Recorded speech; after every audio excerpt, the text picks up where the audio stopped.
Okay, bueno, bienvenidos. Welcome, everybody. Good evening. Thank you so much for joining me this evening on this call.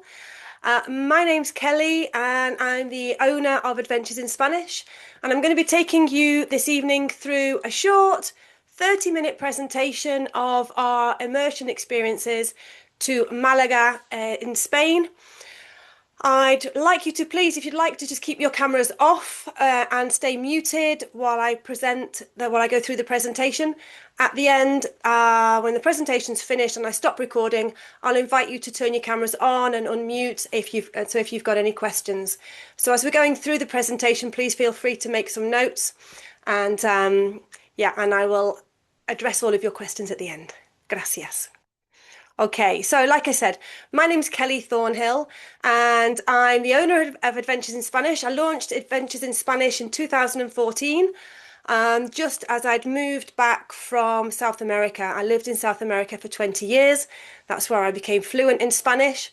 For most of that time, I ran a travel agency that specialized in wine tours in a place called Mendoza, Argentina, which is just on the border with Chile, for anyone who knows their South American geography.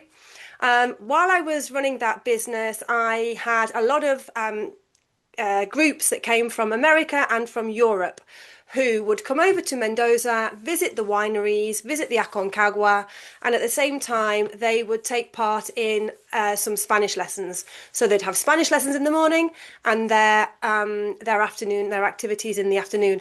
And with that, I arranged all of the transport, the accommodation, the activities, the Spanish tutors, everything. And they were groups of 30 people that would come over. So I'm used to dealing with big groups. I'm also used to dealing with smaller groups, so I'd have a lot of couples and fours and smaller groups of tourists who would come and visit the wineries. And I'd arrange their transport, their accommodation, take them to visit the wineries for wine tastings. So that was quite a fabulous experience for me while I lived in Mendoza. I also organised destination weddings, so people that wanted to get married in amongst the vineyards. That was what I was doing as well. It was quite incredible. So I'm fluent to native level in Spanish. You'd like to think so, wouldn't you, after 20 years in South America? Someone's just come into the waiting room. I'll just let them in. And I'm a two-time published bilingual author. You can see one of the books that I've published here. And actually, let's let everybody in. Okay. Welcome, everybody. We've just started the call. I'm just going through presenting myself. If you'd like to keep your cameras off and stay on mute, please, while I go through the presentation. At the end of the presentation, I will invite you to unmute and turn your cameras on so you can ask me any questions. So at the moment, we teach over 100. Just pop you onto... Just want to pop your camera off. Feel free to turn your camera off if you like. Annalisa, like the video there, but do feel free to turn it off if you want. Everybody else has got their cameras off. Okay, let me go back. Okay, perfecto, gracias. So at the moment we teach over 100 students a week, ranging from ages starting at 6. We have Key Stage 2, so 6 to 11 years old. We have groups for Key Stage 3, which is 11 to 14-year-olds. We have pre-GCSE groups and GCSE groups as well. We do one-to-one lessons and summer camps and everything. So we've got a lot going on. I'm based in the UK. I live in Northwest Wales, and as it says there, I used to home educate my own children. So when we first moved back from South America, my children were starting primary school. I home educated them through the whole of primary school to raise them bilingually, and they're both now sitting their Spanish GCSEs. They are multilingual, so Spanish, French, Welsh and English. So I've done something right there, I think. I'd like to think so anyway. Okay.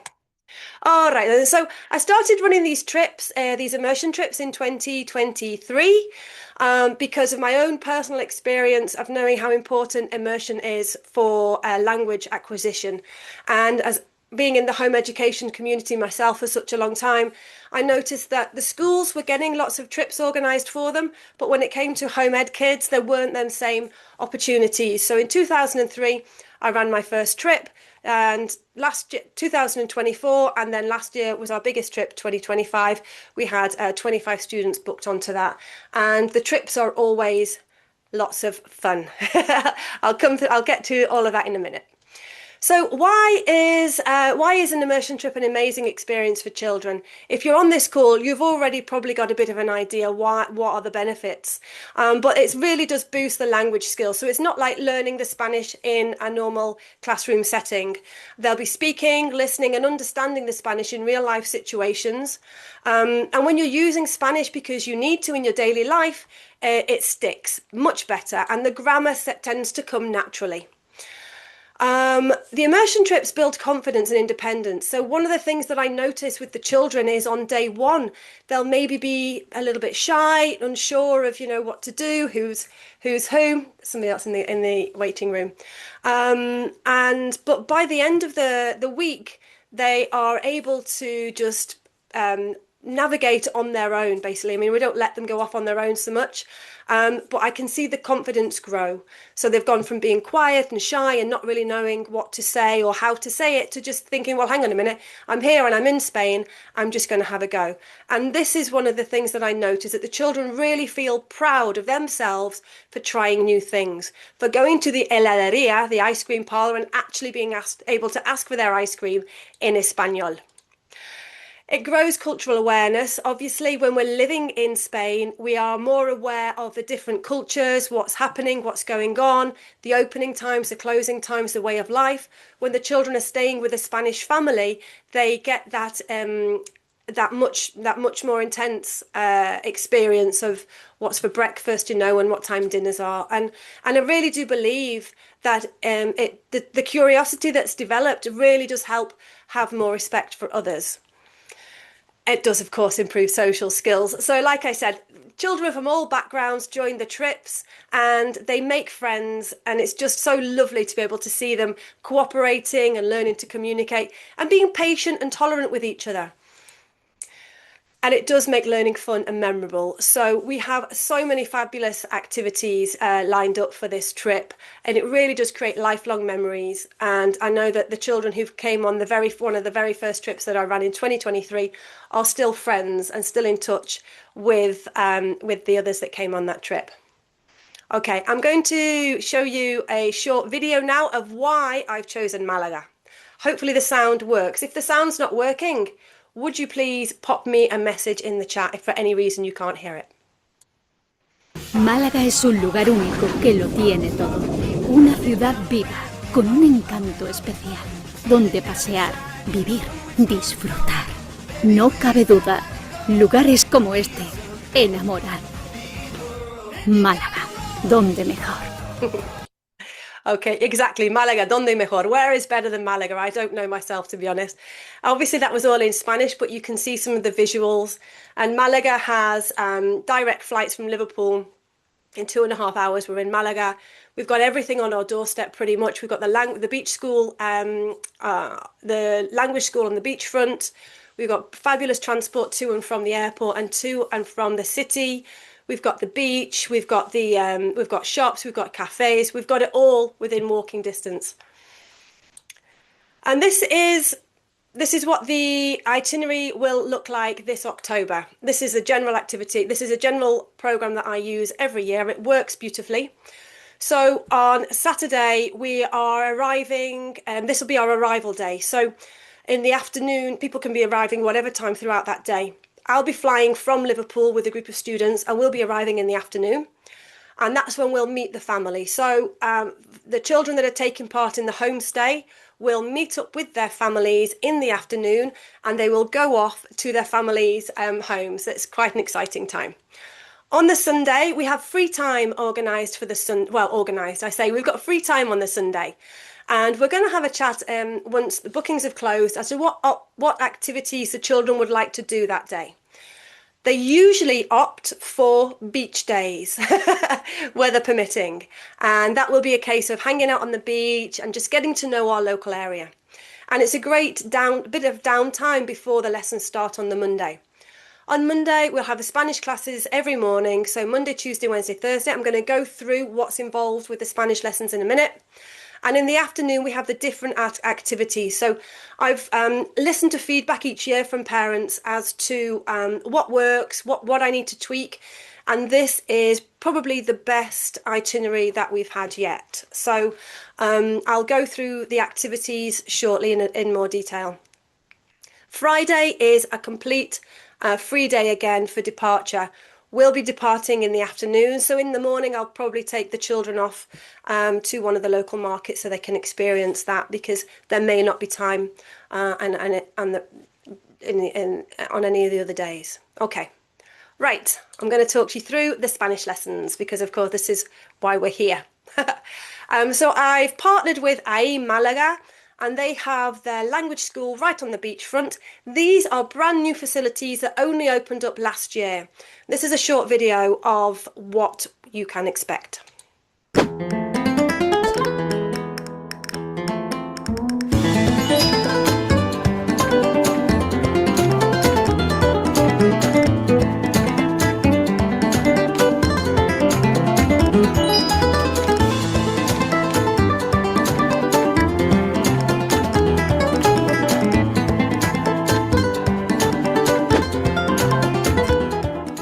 Okay, so as you can see, the facilities are brand new. The classrooms are all bright, and they're a really great environment for the children. The language tutors here at this school, I've partnered with these guys, and they are absolutely fabulous. And from the moment the children start the lessons at 9 o'clock on the Monday, it's all in Espanol, it's all in Spanish. So they have no choice other than to speak in Spanish to the teachers. I'm on hand throughout the whole morning for any students that need any extra support, or if there's anything that anybody needs. But when the children arrive at the language school, that's it. That's where they are, and these are the tutors that they will be teaching them. So what happens is the children arrive at 9 o'clock in the morning. And we have 4 hours of learning in the morning of Spanish lessons. And that's split into blocks of 50 minutes. So we have 2 blocks of 50 minutes in the classroom where there'll be actual classroom learning.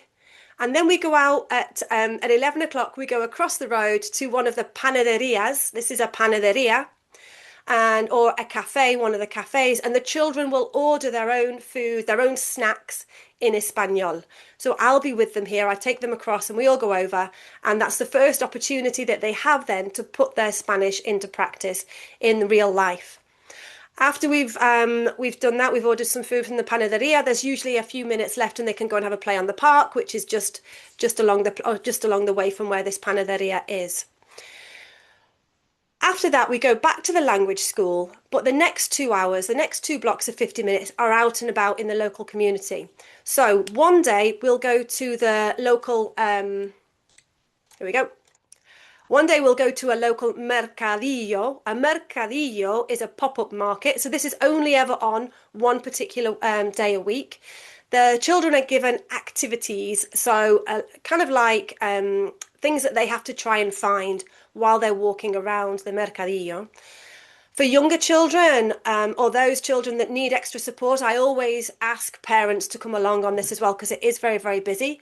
But for the older children, they're fine we split up into smaller groups, and the older children are fine just to do that. We also go to a park, so they'll be given a questionnaire, and they have to go around and ask locals questions, things about Malaga. And they do it all in Espanol. So what we'll do here is we'll have mixed ability groups. So we'll have a child who's got quite a lot of Spanish in a group with a child that maybe needs a little bit more support, so that we're bringing the children up and it's balanced nicely. We have activities on the beach as well, on the playa. So this beach is literally on the other side of the road from the language school. They have different activities that they will do here, and we'll maybe do some drawing activities, or again some conversations with locals. This bit is fabulous. This is really, really it's a really great learning experience for the children. And we have certain they can only go a certain area, so they can only go there's only a certain area that they're allowed to walk around. They're not allowed to obviously go down very far on their own. This is a great activity as well. So this is a one where the children have to look for different shops. This is a small group that I took out, and they have to look for the different shops or where they can buy certain things in what shops. en unas tiendas. So, for example, ¿qué se puede comprar en el tabaco? Yeah, ¿dónde se compra tabaco? O ¿dónde se compra una tarjeta para el autobús? Things like this that we ask the children and they have to try and work it out. So this is the part where they go out and about. Then they come back to the language school and we meet up with the parents who are taking the younger children away. The children that are staying with a host family will then either go back to their host families and have some downtime, or stay with the other children and maybe hang out on the beach for a while, or just go somewhere quiet and just hang out and recharge their batteries. That's the morning for the children. So one of the things that was suggested to me a couple of years ago, I think in 2024, was whether or not we could also offer Spanish lessons to parents who are coming on the trips. And of course, I thought that's an absolutely fabulous idea. So if you are an adult thinking about coming along and you've got a child who's going to be taking part in either the homestay program or in the Spanish lessons, you can now also do an intensive Spanish course yourself. So same kind of program, but you'll have Monday to Thursday and you'll have the 4 hours intensive in the classroom. It's really, really intense. It's semi-intensive. It is intensive. It is challenging, but it's very, very rewarding. The parents that have done this in the past have really have found it's just been absolutely fabulous for their own Spanish. So in this case, you'd drop your child off with us at the language school at 9 o'clock and then go over to the other language school, which is just 2 blocks away, and take part in your own lessons, and then come back again and meet us at 1 o'clock to collect your child if that's the arrangement that we have. Okay, and we split. What you'll do if you're an adult wanting to join in with this is that we'll send you out a test before we leave for Malaga, and that will help us determine which group you'll need to be in, whether you're in a beginner or an intermediate or maybe you're an advanced learner. Okay, and that will help us make sure that you are in the right group. In the afternoon, so the children have done their Spanish lessons in the classroom, they've been out and about in the local community mixing with the locals, they've had their siesta, some downtime, some lunch, and now we're on to the activities, the afternoon activities. And on the first day, on the Monday, we're going to have a visit around the city centre of Malaga. A visit around the city centre of Malaga is fabulous. So the children, again, these are all activities. These are all hands-on activities, all in Spanish. This is one of our teachers here that was doing the tour. We all take the bus into the city centre together. We take part in the activities together. Some children are here with their families. Other children are independent and they're here on their own. The city tour includes, obviously, we have to go to the Plaza de Picasso, yeah, and we try and get some photos. I've had authorization from all of the parents that I'm all right to use these photos. So this is just some of the children that were doing the city tour with us. We're walking through Malaga city centre and we're looking for different tiendas. We're looking for things on the floor. We do some drawings. I don't want to give too much away, really. Some drawings of El Castillo, of La Iglesia, of La Catedral, and we're looking for dates and things that we can that will boost the children's learning. And after the city tour, it's highlight of day one, churros and chocolate caliente. And that's not all of us. There's some of us in here. There's some more of us out there on the street. We're all having churros and chocolate caliente. And the children order this on their own. And it's just fabulous. It's just a wonderful way for us to end day one. Okay. Yeah, so day two, we have cooking class. So this is a hands-on cooking class with a professional chef, and we learn how to cook paella. And so the children will learn about the different ingredients in paella, how to cook it. We've got secret ingredients. We have options for vegetarians as well. So you can see that children are split into different banquitos, and it's very, very hands-on. It's all about working together and practicing Espanol. We have a visit to Alcazaba, which is it's all completely in Spanish. And there's a lot of walking involved in this. So at the end of it, we go to have helado, of course, from an heladeria. And again, it's another fabulous opportunity for the children to practice their Spanish, ordering their helado. whatever flavor they would like. Bien. And then on the last day, so the very first tour that I did along the front in Malaga, those of you that have been before, you'll see that there are lots of volleyball nets set up. And the children they were desperate to play the volleyball, and we needed to organise it, and it wasn't, we didn't have time to do it. So from the next tour and every year since then, I've made sure that the children have the opportunity to play volleyball on the beach with Mauricio, who is a professional. He's actually he's the ex national football coach for Paraguay, I do believe. Mauricio's fabulous, and he will speak to them in Espanol and teach them how to play volleyball. We'll play a little bit of football as well. And that's just a really great way for the children to end the week. What can we do on the free time? So I mentioned that Sunday there was free time, and on Friday before flights there's free time. There's a lot to do. So it's really up to the children. If I'm honest, children just want to, if the weather's good, they just want to hang out on the beach and go swimming. But we do have options for a visit to the Picasso Museum that would need to be booked in advance. El Caminito del Rey, but that is a little bit further away. Malaga Cathedral. We've got the Art Museum, the Gibralfaro. One place that I do like to take the children on Friday morning, those that are traveling with me, is to the Mercado, because they can get their juices, their jugo, their zumo natural. We can maybe get some tapas, and they can just be around and have a look and have a look at the different fruits.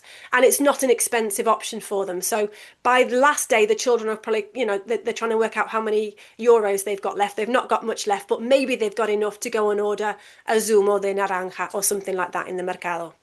There is, of course, shopping. The older children usually like to go off and do some shopping on the last day. And like I said, the beach, and of course, there's always the option of more churros. And this is the photo of the last night last year. This is just the grown-ups and a few of the children. The other children were kind of running around everywhere and having fun. So that's a lot. Those are the afternoon activities. And like I said, it's all in Espanol. I'm there throughout the whole thing, and the children, if they need to have some respite from the Spanish, can talk to me in English. Okay. All right, so of course the main program that I offer with this is homestay with a local family. Just because it's the way that the children, it's an opportunity for the children to be fully immersed with the language. So all of the families have been vetted by AI Malaga. We've never had any issues with any of the families. And in terms of accommodation, it's full board accommodation, so breakfast, lunch and dinner. So breakfast will be a typical Spanish breakfast at the host family's house. Lunch will be a picnic lunch, so the children will be sent off in the morning with a bocadillo and some fruit and some water. The evening meal, so remember that in Spain, families tend to eat later. So by about 9, half 9, 10 o'clock, the children will be back in there with their families, and they will be having their dinner at that time. So there is quite a bit of a gap in between when we have lunch and when they have dinner, which is why the churros and the helado becomes super important. The family houses are all located in the same neighbourhood as the language school, all within kind of a 5-10 minute walk. You can see here as an example, one student stayed here, and they had like a 9-minute walk to the language school in the morning. Some of them may live a little bit further away, maybe 10, 15, maybe 20 minutes away. So we always have chats with the children about what time they need to leave from their family in the morning to make sure that they get to the language school on time. Okay. Yeah, the families cater for basic diets. There are surcharges for special diets, but that's just something that we can discuss later on. If you've decided that if you want to come along, we can have a talk about that. So this is another example. This is a map. So we have, like I said, there are 2 language schools. The one that the children attend is here. So literally right across the beach, right across the road from the beach. And two of the students stayed here. And you can see that was a 22-minute walk. All of the rooms are for doubles or triples. So, and depending on if you have two children or if there's a child that's coming with a friend, obviously they will share. Otherwise, when I've got all of the information in from the families, excuse me, I look to see the profile of the children and to make sure that I match the children up, boys with boys, girls with girls. Unless, we need to, there's non-binary and that we have conversations about that and make sure that the children are in the room, the most comfortable room possible for them. Okay. So this is where the children have their last lessons. And if you look over here, there's a plaza here, and then this is the other language school where the adults take part in their lessons. And it's literally a 7-minute walk. Okay. All right then. So for children traveling together from Liverpool, there's usually a small group of children who are older that fly with me from Liverpool Airport. These are usually the children that are slightly older and that are going to take part in the homestay. We travel from Liverpool Airport because there are direct flights. The airport is small and it's easy to manage. When we get into Malaga, transport to and from the language school is included in the price. And the children straight away are getting on the bus. We take the bus. We could take taxis, but it's better to take the bus because they will have the interaction there in Spanish with the bus driver. So they book their own to pay for their own tickets and things. But I appreciate that there are a lot of families that want to make their own arrangements. So for families who want to make their own accommodation arrangements, I'll then give you information about buying a travel card and where we would meet up and everything. So yeah, and there are a lot of really great value accommodation options near the language school. Lots and lots. Something to kind of satisfy every budget. Okay. So the package prices are these. So for the full homestay program, it's £945 per person. And that doesn't include flights, obviously, but it does include accommodation, full board accommodation, the Spanish lessons in the morning, the afternoon activities. It also includes a welcome pack, so a Adventures in Spanish t-shirt, notebook. Yeah, that's it. For children who will be coming with a family and just want to join us for the Spanish lessons and the activities, so this would be where a parent drops a child off with us in the morning, picks them up again picks them up at lunchtime, and then meets us again for the afternoon activities. That's £425 per person. If there's a child who just wants the Spanish lessons, doesn't want to get involved with any of the afternoon activities, that's £340. And for parents who are coming along with the child but don't want to take part in the Spanish lessons, their adult Spanish lessons, but are interested in joining us for the afternoon activities, well, that's £85 per person, and that will include the city tour, the visit to Alcazaba, the cooking classes, the sports on the beach. That's all included in that price of £85. And if you're an adult and you'd like to take part in the semi-intensive Spanish course at the same time, that's £375 per person. Okay. The only thing that it doesn't include, the price, is a €10 cancellation fee and any of your own personal insurance. Okay, so I've done a lot of talking. I'm going to have a glass of water in a second and stop recording. So your next steps. So if you're watching this and you think, yeah, this is amazing, Kelly, we want to come, well, you can reserve your place with a 30% deposit. If you're not quite sure yet and you'd like to have a private talk with me, a conversation with me, then we can book a 15-minute call, no problem at all. If you're thinking, yeah, this sounds amazing, but it's not for us at the moment, keep it in mind for 2027 because I am going to run another trip next April. Okay, it does say here that the early bird price was available until 28th of February. Sorry, I should have taken that off. I didn't update this from the last call. So there we go. I think that's everything. I'm going to stop recording now. Yes, I am, she says. If I can remember how to do it. I'm going to stop sharing. There we go. And then I'm going to stop recording.